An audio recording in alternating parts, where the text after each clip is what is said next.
जो ब्रह्माणं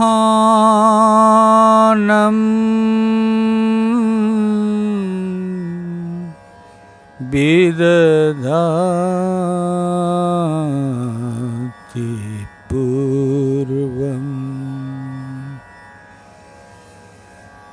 यो वै वेदांश्च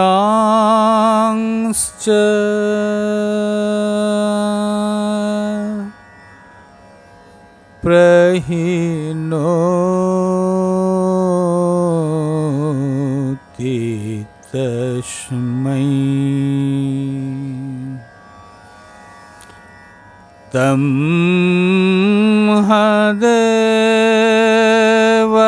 देवमात्मा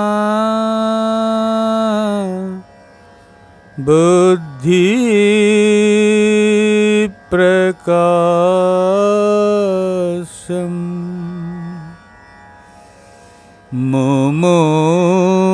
मुमुक्षुर्वै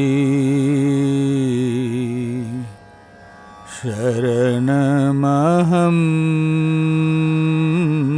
प्रपद्ये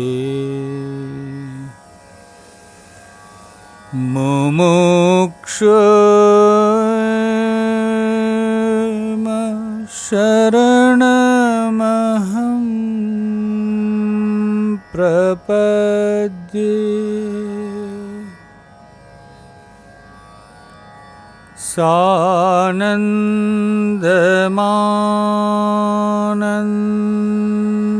सानन्दमानन्दवने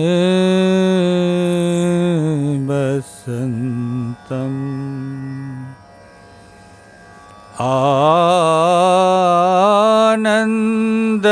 आनन्दकन्दम्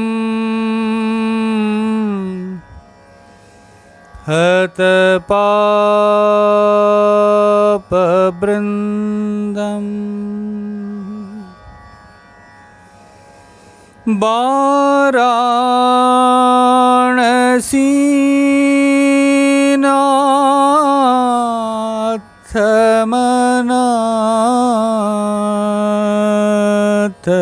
वाराणसीनाथनाथनाथम्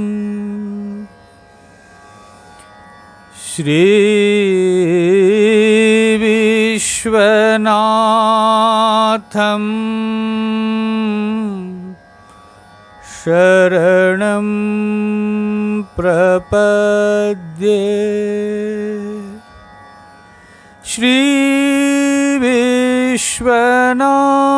श्रीविश्वनाथं शरणं प्रपद्ये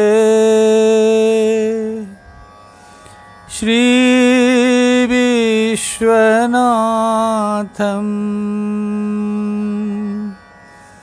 शरणं प्रपद्ये वसुदेवसुतं देवं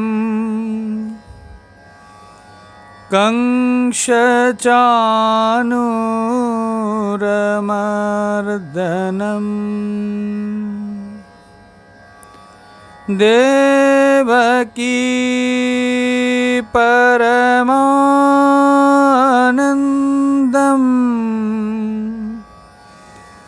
कृष्णं वन्दे जगद्गुरुम्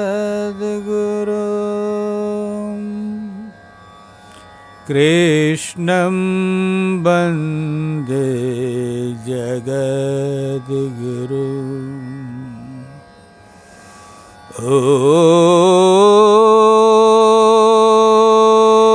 ॐ शान्ति शान्ति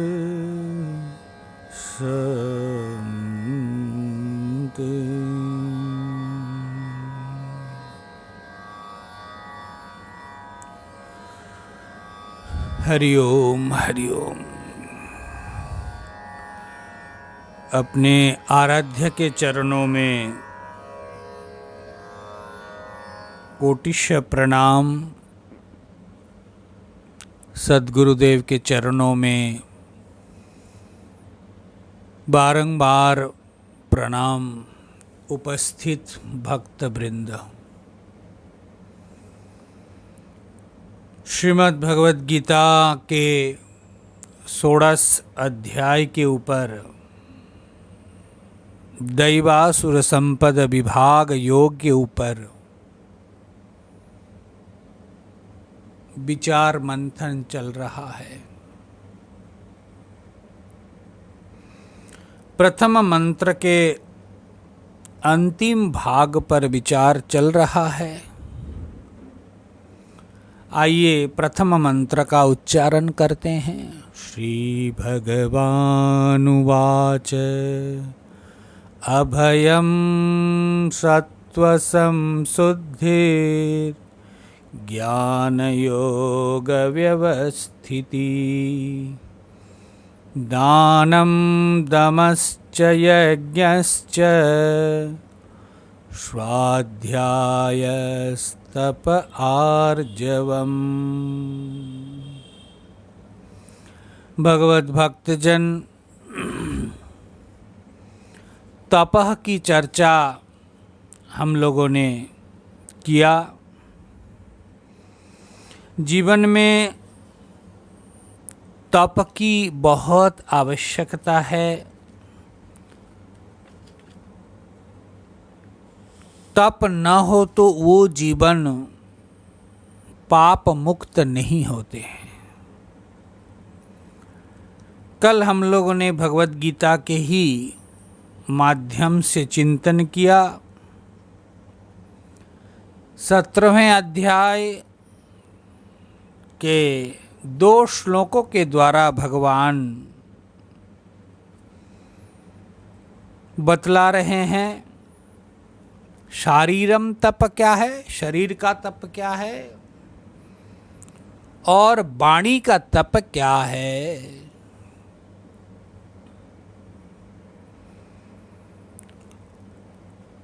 आज हम और एक दृष्टि आपके समक्ष प्रस्तुत करना चाहूँगा कि तप अनुद्वेग वाक्य को नहीं कहना है। शास्त्र में यह भी लिखा है सत्यम हितम मितम ब्रूयात अपि संवादिपेशलम। भगवत भक्तजन, सत्यम हितम मितम ब्रूयात, सत्य बोलो, अर्थात शरीर में ये जो व्याधि है, रोग है, अगर शास्त्रीय वचन को हम पालन करें अक्षरशः, तो व्याधि रोग शरीर में प्रवेश नहीं कर सकते। कैसे?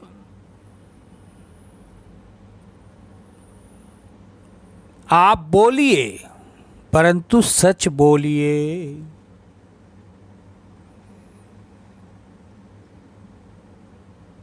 सत्य बोलिए, प्रिय बोलिए। जब भी बोले प्रिय बोले, सत्य बोले।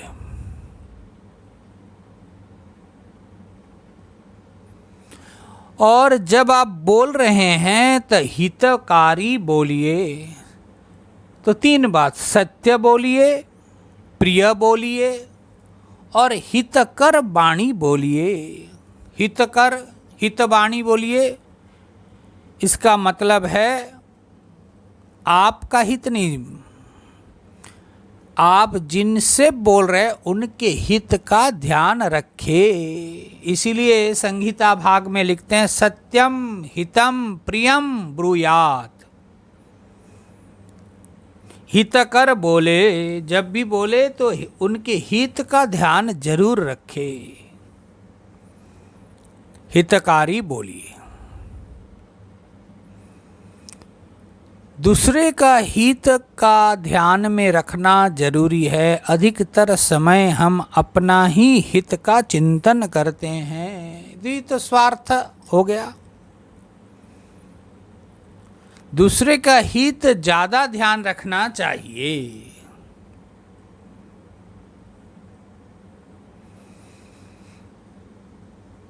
फिर शास्त्र कहते मित बोलिए। मितम मतलब स्वल्प बोलो, थोड़ा बोलो।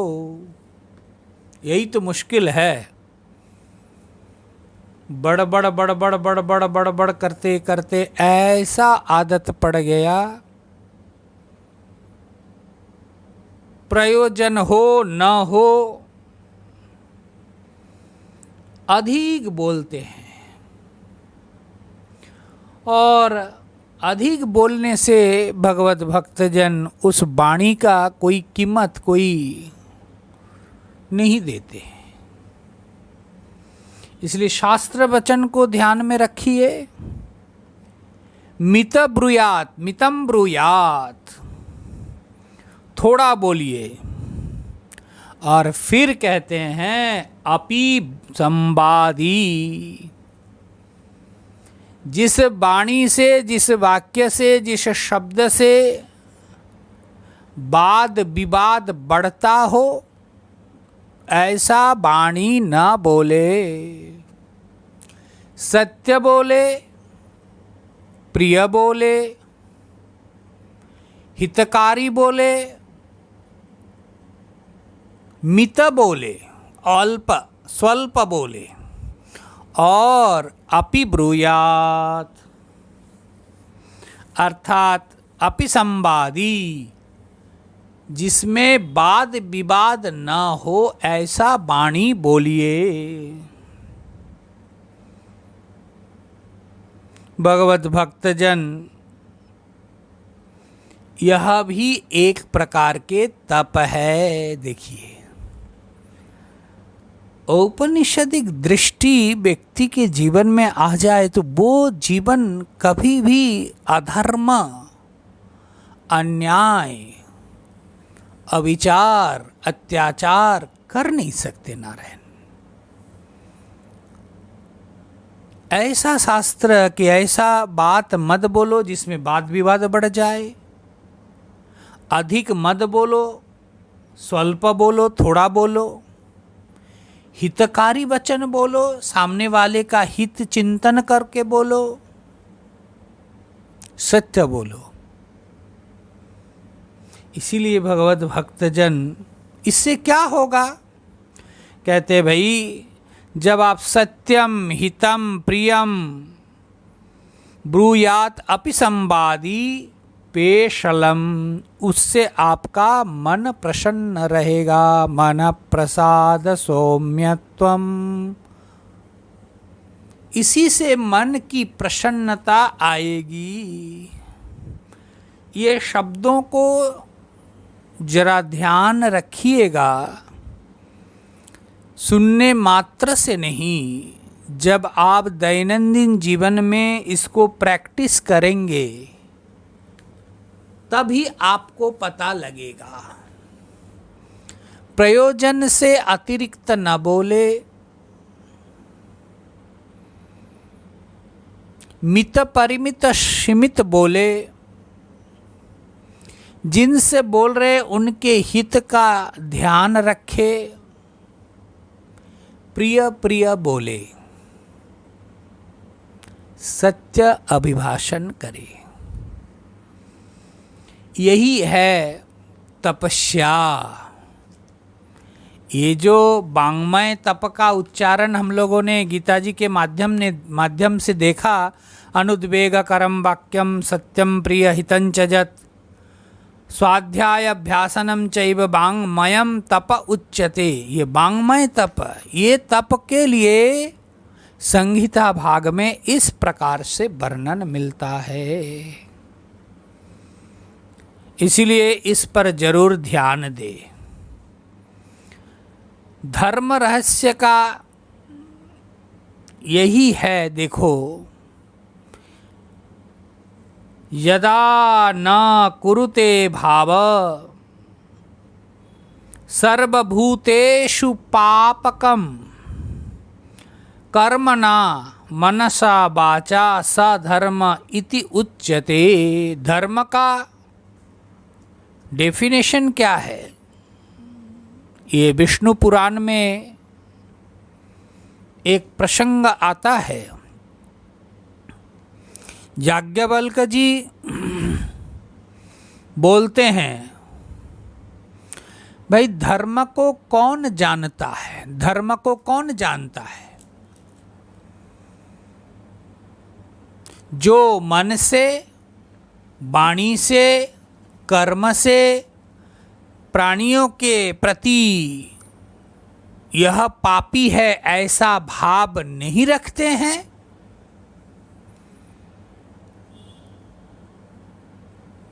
वही धर्म को जानते हैं। कितनी बड़ी बात है कि भाई धर्म को कौन जानता है? मन से, वाणी से, कर्म से प्राणी के प्रति, कोई भी प्राणी के प्रति, किसी भी प्राणी के प्रति यह पापी है ऐसा भाव न रखते हैं जो मन, वाणी और कर्म से। इसीलिए भगवत भक्तजन पाप और पुण्य अपने अपने कर्म अनुसार, संस्कार के अनुसार ले आते हैं। हम किसी को पापी बता कर के हम अपने कर्म को न बिगाड़े। इसलिए यह भी ध्यान रखना चाहिए कि धर्ममय जीवन, धार्मिक जीवन बिताना चाहते हैं, धार्मिक जीवन जीना चाहते हैं, तो किसी के प्रति अपने मन से, वाणी से और कर्म के द्वारा ऐसा भाव चिंतन न हो कि यह पापी है।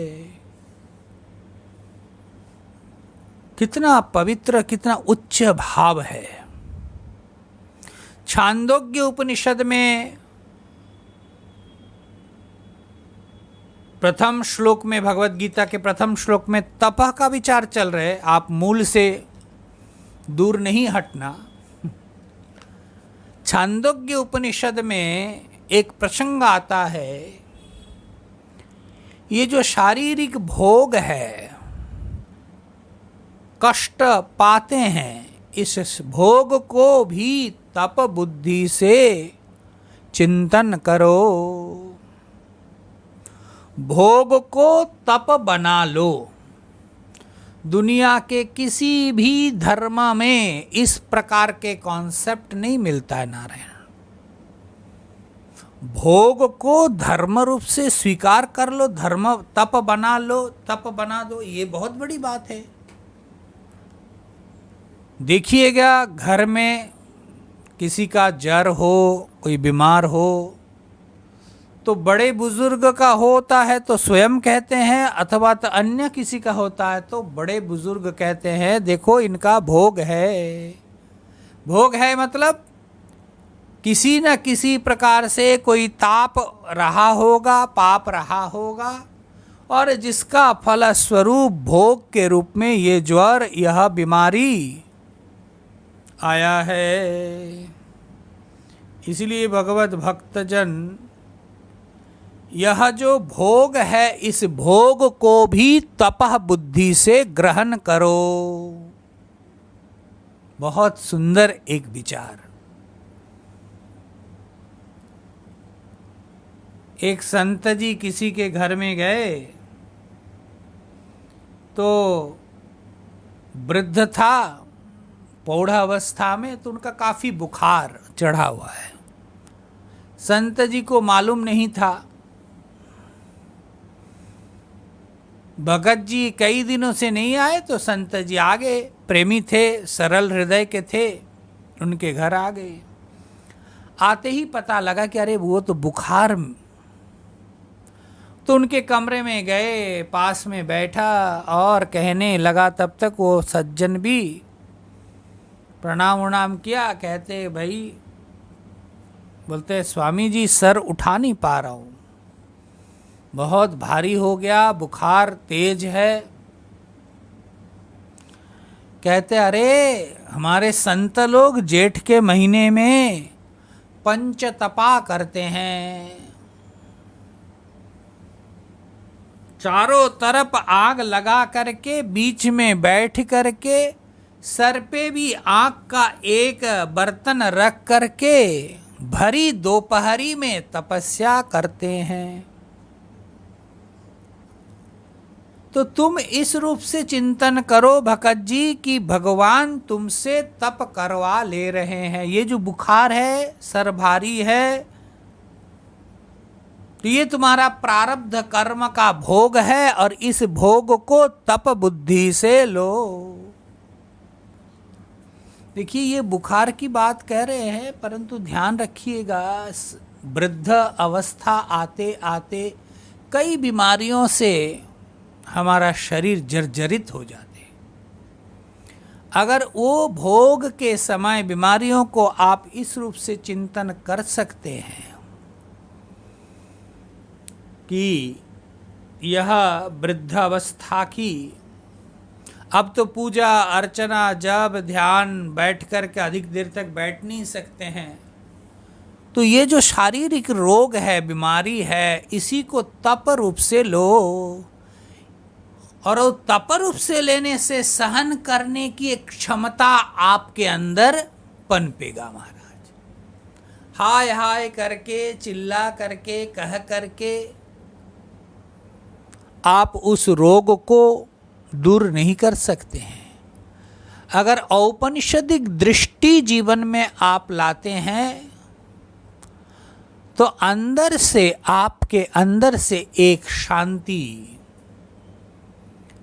अधिकतर समय ऐसा भी देखने को मिलता है कि एक शिकायत, एक कंप्लेंट लेकर के वो बैठता है कि शायद और बढ़िया डॉक्टर दिखा देते बेटा ने, तब तो अच्छा हो जाता। परंतु अगर डॉक्टर दिखा भी दे, कोई निमित्त चाहिए, अब जाना है आपको, भोग है तो भोग से ही वो जाएगा। तो इसीलिए नारायण उस समय कल्पनाओं में नहीं, कंप्लेन में नहीं, तपो बुद्धि से इस व्याधि को सहन करो। उससे भगवान के साथ भी आप जुड़ेंगे और परिवार के प्रति भी कोई दुर्भावना नहीं होगी।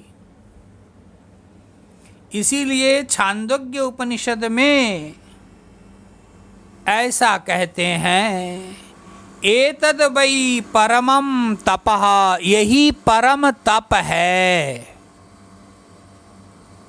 इसीलिए भगवत भक्तजन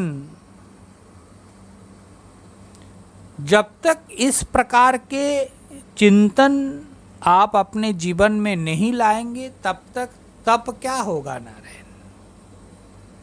एतद वै परमं तपम। तैत्तिरीय उपनिषद में एक प्रसंग आता है, तपसा ब्रह्म विजिज्ञासा विजिज्ञातुम, तपसा ब्रह्म विजिज्ञातुम। तपस्या के द्वारा ब्रह्म को जानो, ब्रह्म प्राप्त करो तपस्या के द्वारा। मुंडक उपनिषद में आया, यस्य ज्ञानमयं तपः, यह सर्वज्ञ सर्वविद, यस्य ज्ञानमयं तपः। तपस्या शब्द का अर्थ ज्ञान में, ज्ञान के अर्थ में किया, तपो आलोचने। इसीलिए किसी भी अवस्था में आप है, अगर उस अवस्थाओं से आप खिन्न है, जर्जरित है, तो उसको अगर तपो बुद्धि से आप लेते हैं तो समझना चाहिए आपके अंदर सात्विक गुण का अभिवृद्धि हुआ। और ये तप जो है आप दैवीय वृत्ति में आ गए, दैव संपत्ति के अधिकारी हो गए। परंतु आजकल हमारे पास वो तप शक्ति है कहाँ। एक तो शारीरिक व्याधि में हम उस तप बुद्धि कर नहीं सकते, और तपस्या के दिन भी उपस्थित हो तो उसको कैसे किस तरकीब से पालन करे, उसी पर चिंतन ज़्यादा करते हैं। एकादशी के दिन देखो, ध्यान देख रखना, दशमी के दिन रात को ज़्यादा खा लेते हैं। क्यों? क्योंकि एकादशी के दिन नहीं खाना है। और फिर एकादशी के दिन क्या क्या बनेगा उसका प्लानिंग चलता है। घी का बनेगा महाराज, बढ़िया चीज़, हलवा बनेगा, आलू के हलवा बनेगा, मिठाइयाँ बनेगी, फलाहारी सब कुछ बनेगा, और वो दूसरे दिन से और अधिक बनेगा और रिच बनेगा। फिर भी हम एकादशी कर रहे हैं, है ना। और एकादशी के पारायण द्वादशी के दिन तो कितना कितना कुछ बना करके कैसे जल्दी जल्दी खाया जाए, इसी कोशिश में रहते हैं सुबह से। ये थोड़ी तपस्या है। शास्त्रीय अभिमत तो ऐसा है कि भाई दशमी के दिन एक बार भोजन, रात्रि को भोजन नहीं करना, एक बार भोजन करना दशमी के दिन। एकादशी के दिन जल तक नहीं पान करना दिन रात। द्वादशी के दिन एक टाइम भोजन लेना और मन को परमात्मा के चरणों में लगाए रखना। तो दशमी के दिन एक बार, द्वादशी के दिन भी एक बार, और एकादशी के दिन निरंबु उपवास की विधि है। तो इसीलिए महाराज एक दिन तो तपस्या करो। जीवन को, जीवन के पापों को, जीवन के तापों को अगर दूर करना है तो तप के द्वारा ही आप कर सकते हैं। उस दिन किसी महात्मा सुना रहे थे, काशी जी में एक भोलागिरी आश्रम है पांडे हवेली में। वहाँ कोई बुजुर्ग संत बड़े बीमार थे, तो उनको कहीं से पता लगा अथवा कैसे हो, उन्होंने सुना कि काशी में ही शरीर त्याग दे। जब इतने बीमार है, कई दिनों से दवा पथ्य चल रहे, कई सालों से ठीक नहीं हुआ, अब शरीर छोड़ना है। और महाराज सब कुछ छोड़ दिया, अन्न जल सब कुछ।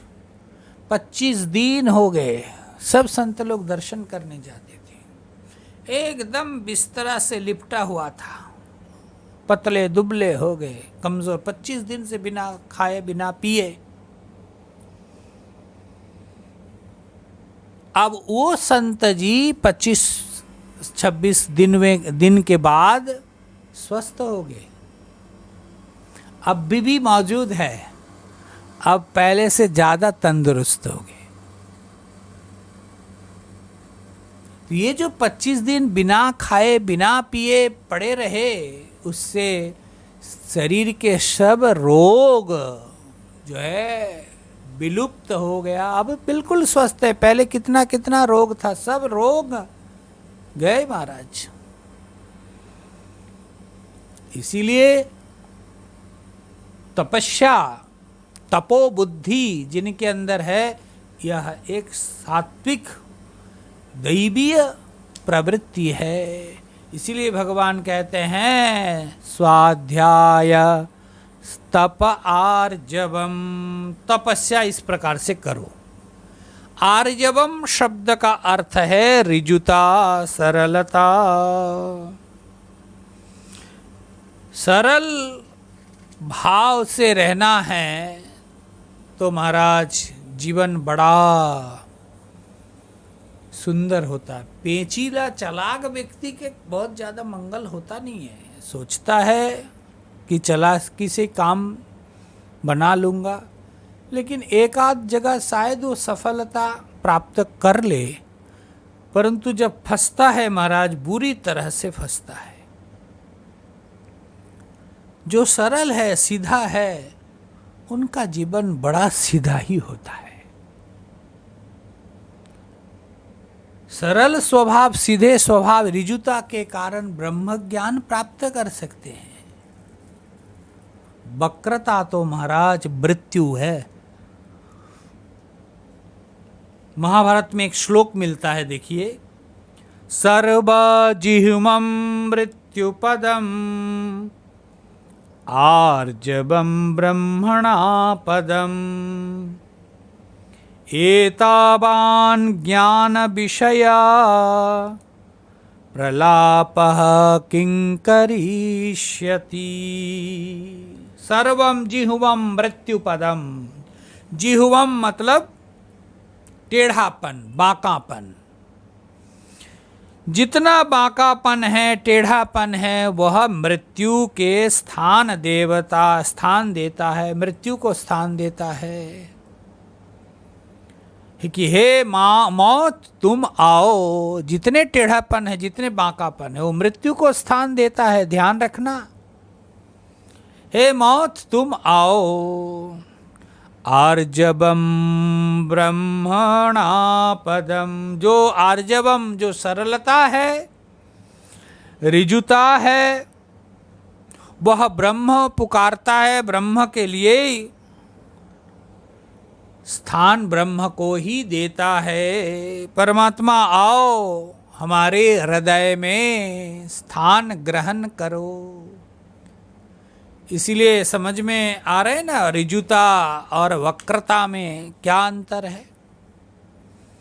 अर्थात अगर जीवन में सरलता नहीं है, तो दैवी गुण नहीं है, तो ईश्वरीय प्रकाश दूर है। इसलिए भगवत भक्तजन ऋजु होना, सरल होना बहुत आवश्यक है। इस प्रकार से दैवी संपत्ति का पहला मंत्र का व्याख्यान आपके सामने रखा। आइए द्वितीय, दूसरा मंत्र का उच्चारण करते हैं। अहिंसा सत्यमा क्रोधम त्यागः शांतिर अपैशुनम दया भूतेष्वलोलुप्तम मार्दवम ह्रीरचापलम। अहिंसा सत्यमा अक्रोध। अहिंसा, देखिए अब अहिंसा को थोड़ा चिंतन कीजिए। किसी भी प्राणी के प्रति कोई दुर्भाव, किसी भी प्राणी के प्रति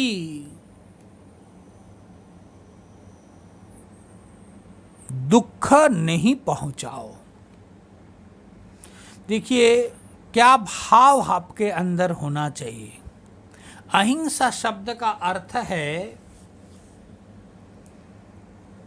आप अपने मन से दूसरे के प्रति दुख देने का भाव विसर्जित कर दो। हमारे मन से अन्य के प्रति दुख देने का जो भाव है ना, वो जब विसर्जित हो जाता है, वही है अहिंसा। अहिंसा, इसीलिए अद्रोहो सर्वभूतेषु कर्मणा मनसा गिरा। देखिए श्रुति माता क्या कह रही है, आद्रोह सर्वभूतेषु, किसी भूत से द्रोह न करो, अद्रोह, कर्मणा मनसा गिरा, चाहे वो कर्म के द्वारा हो चाहे वो मन के द्वारा हो, अद्रोह रखो। अनुग्रहश्च दानं च शीलमेतत् उच्यते। इसीलिए महाराज अद्रोह सर्वभूतेषु, किसी भी प्राणी से चाहे कर्म के द्वारा हो चाहे वो मन के द्वारा हो चाहे वो वाणी के द्वारा हो, अद्रोह न करो, अहिंसा का अर्थ है। इसलिए पहले ही मैंने बताया, आप अपने मन से दूसरे को दुख देने का भाव को विसर्जित कर दो, यही है अहिंसा। महाभारत में एक प्रसंग मिलता है, किसी के ऊपर द्रोह न करने का। ऋग्वेद का एक ऋषि थे मांडव्य। मांडव्य ऋषि जब बच्चे थे, बचपन में वो लाल लाल चींटियों को देखते थे, उठा करके सुई के द्वारा, सुई के नोक से उसको गूंथ देते थे। जैसे माला में एक एक फूल गूंथते हैं, उसी प्रकार चींटियों को गूंथ गूंथ करके वो माला बना लेते थे। जमराज को जब पता लगा, देखा तो उनको एकदम अच्छा नहीं लगा। बोले ये क्या है? अरे उस चींटियों के अंदर भी तो प्राण है, वो भी तो जीवित सत्ता है। अब महाराज चींटियों को लेकर के माला सिए। सो महाराज जमराज को अच्छा नहीं लगा, तो उन्होंने इस कर्म का नतीजा फल क्या है, कहते उनको सूली में चढ़ाना है। अब महाराज जब समय हुआ, मांडव्य ऋषि तब वो जब गए तो उनको अपना वो सूली पे चढ़ाया। मांडव्य ऋषि जमराज से पूछते हैं क्या हुआ? कहते तुमने ऐसे ऐसे बचपन में किया, इसका परिणाम है, इसीलिए तुमको सूली में चढ़ाया जा रहा है। मांडव्य ऋषि कहते हैं कि उस समय मेरे बचपना था, और बचपन में हमने क्या किया, उस समय बुद्धि और ज्ञान उतना प्रखर नहीं होता है। उस समय मैंने जो किया उसका नतीजा, उसका परिणाम तुमने ऐसा दिया। मैं तुम्हें अभिशाप देता हूं। जमराज को अभिशाप दे डाला कि तुम जो है 100 वर्षों तक शूद्र हो जाओ। और वही शूद्र महाराज विदुर के रूप में जन्म लिया था, जमराज स्वयं। इस प्रकार से जमराज को भी विदुर जी ने अभिशाप दिया। जमराज विदुर बन करके आए और मांडव्य ऋषि अपने सत्य से च्युत नहीं हुए। इसलिए हिंसा जीवन में आना ही नहीं देना चाहिए। मैं मांडव्य ऋषि के जो बचपन के कर्म है उसके नतीजा मैं आपको सुनाया, सूली पे चढ़ा। इसीलिए किसी प्राणी के प्रति कोई हिंसा भाव न रखे, चाहे वो वाणी से ना हो, चाहे वो शब्द के द्वारा हो। हम लोग तो प्लान करते हैं कि जब मिले, मेरे साथ ऐसे, मेरे बारे में ऐसा सोचा, ऐसा बोला ना, अगर मिले ना तो ऐसा बात सुनाऊंगा कि आर पार हो जाए।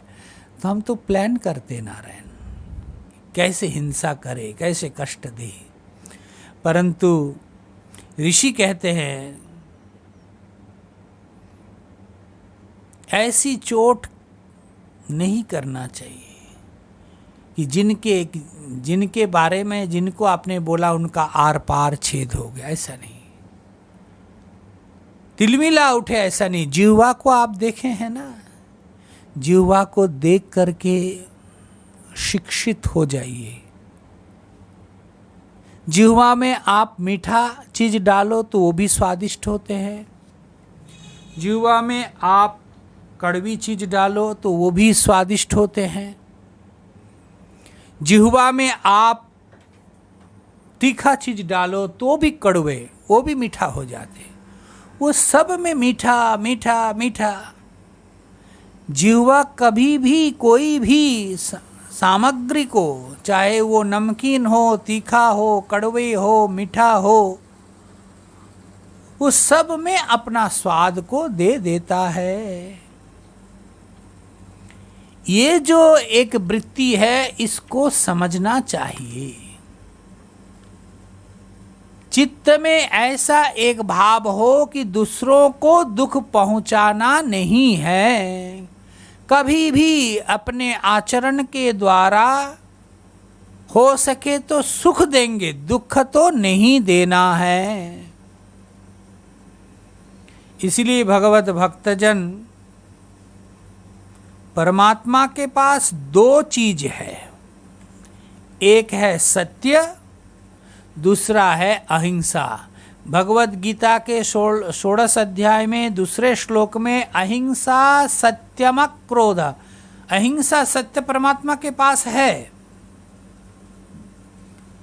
सत्य से प्रेम हो और महाराज, तो ही आप सत्य स्वरूप परमात्मा को प्राप्त कर सकते हैं।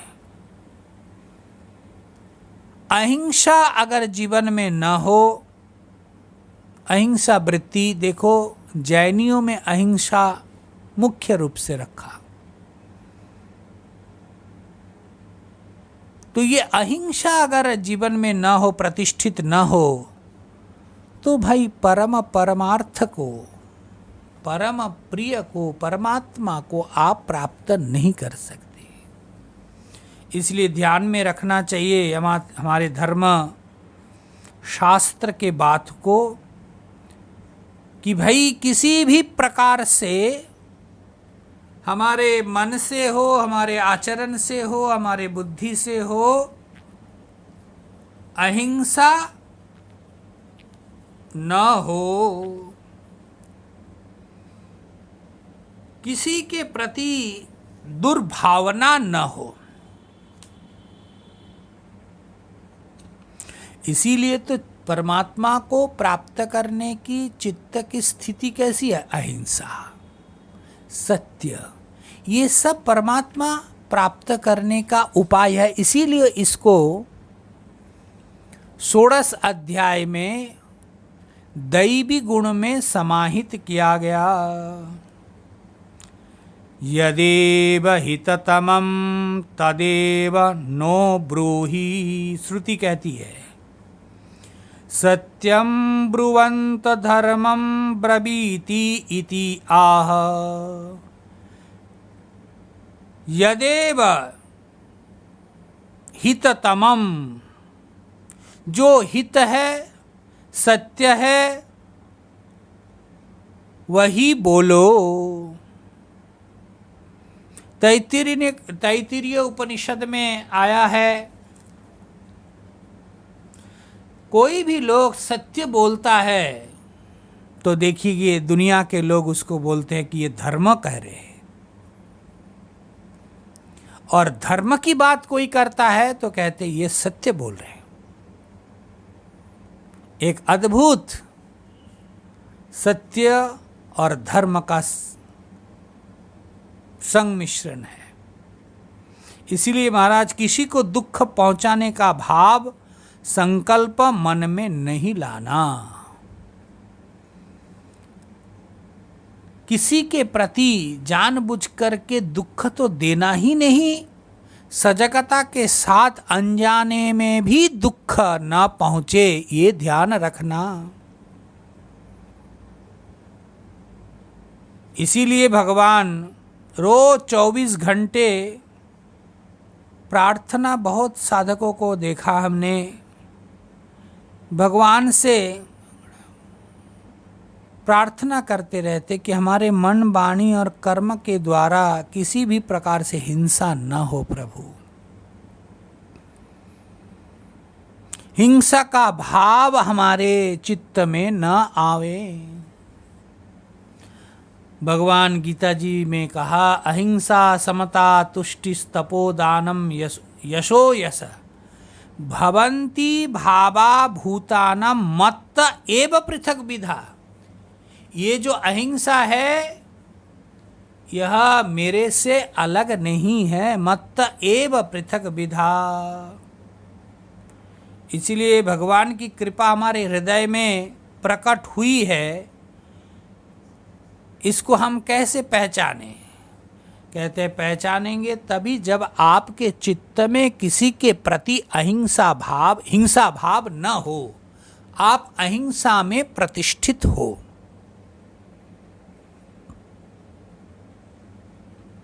इसलिए भगवत भक्तजन हिंसा का संकल्प न आवे, इसलिए व्यक्ति के जीवन में एक संकल्प लेना है।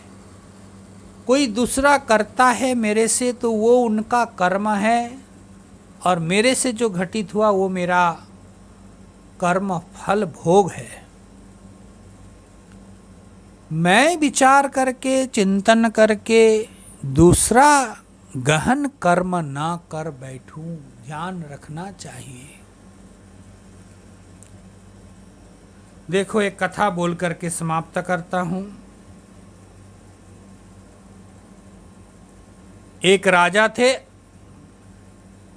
वे अपनी राजधानी से रोज शाम को निकल करके बाजार जाते थे।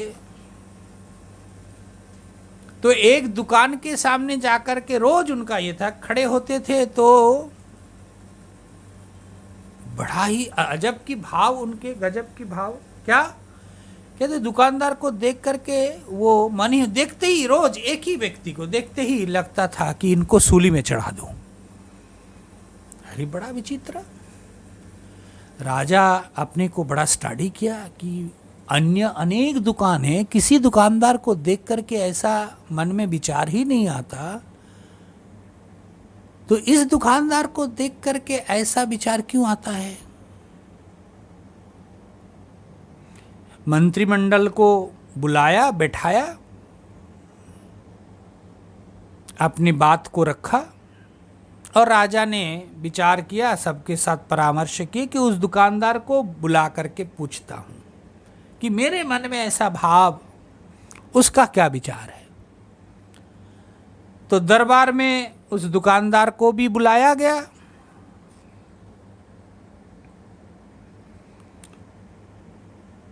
दुकानदार से राजा पूछते, अरे भाई, इतनी दुकानें वहां है और तुम्हारे दुकान के सामने जाते ही मेरे मन में ऐसा एक विचार, ऐसा एक भाव जगता है कि तुमको सूली पे चढ़ा दूं। दुकानदार हाथ जोड़ करके प्रणाम किया। दुकानदार प्रार्थना किया कि आप अगर मुझे साहस देते हैं, निर्भय देते हैं, तब मैं आपसे कुछ निवेदन करना चाहता हूं। बोला, हाँ बोलो, कोई डर नहीं। राजा ने कहा, कहते, राजा जी, मेरा चंदन लकड़ी का दुकान है और कोई बिक्री बट्टा नहीं है। लॉकडाउन के कारण सारा मंदिर बंद है, इसीलिए चंदन का लकड़ी बिक्री होती नहीं है। तो मेरा परिवार है, बच्चे हैं, मैं कैसे संसार चलाऊं? तो इसीलिए मैं मन ही मन विचार करता हूं कि देश के राजा कब मर जाए। ये मरेगा तो जरूर ये चंदन का लकड़ी से ही इसका चीता सजेगी और मेरा दुकान में जितने भी लकड़ी है सब बिक्री हो जाएगी।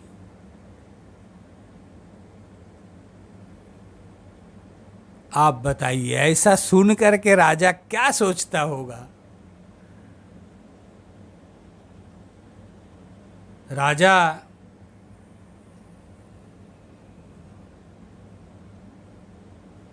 विचार करने लगे, सोचने लगे कि मैं सोचता था कि इसको सूली पे चढ़ाऊं, तो मेरे विचार से देखो, ये जो सोचता है कि राजा कब मरे और मेरे दुकान में जितने भी लकड़ी, चंदन का लकड़ी है, वो सब जलने के उपयोग में चिता सजाने के लिए ले जाएगा। इसीलिए इतनी दुकानों के बीच इसको देख करके मेरे मन में ऐसा लगता था कि कब इसको सूली पे चढ़ाए। इसीलिए कहने का तात्पर्य यह है भगवत भक्तजन, अहिंसा, किसी के प्रति भी आपके मन में हिंसा वृत्ति है, वो उतना ही खराब है सामने वाले के भावनाओं को भी बिगड़ने के लिए। इसीलिए भगवान श्री कृष्ण इस 16वें अध्याय में दूसरे श्लोक में अहिंसा शब्द को रखा। दैवी गुण को अगर आप पहचान लेते हैं, उसको अगर प्रतिष्ठित करना चाहते हैं, तो अहिंसा भी एक दैवी गुण है, इसको जीवन में प्रतिष्ठित करो। आगे के विचार आगामी दिन करेंगे। मन में जरूर इस भाव को रखें कि हम दैवी संपत्तियों को संग्रह करने के लिए भगवत गीता जी का श्रवण कर रहे हैं और भगवान से प्रार्थना है कि आपके इस गुणों को हमारे जीवन में हम प्रतिष्ठित कर सके। यही प्रार्थना आपके चरणार बिंद में। हरि ओम तत्सत, हरि ओम तत्सत, हरि ओम।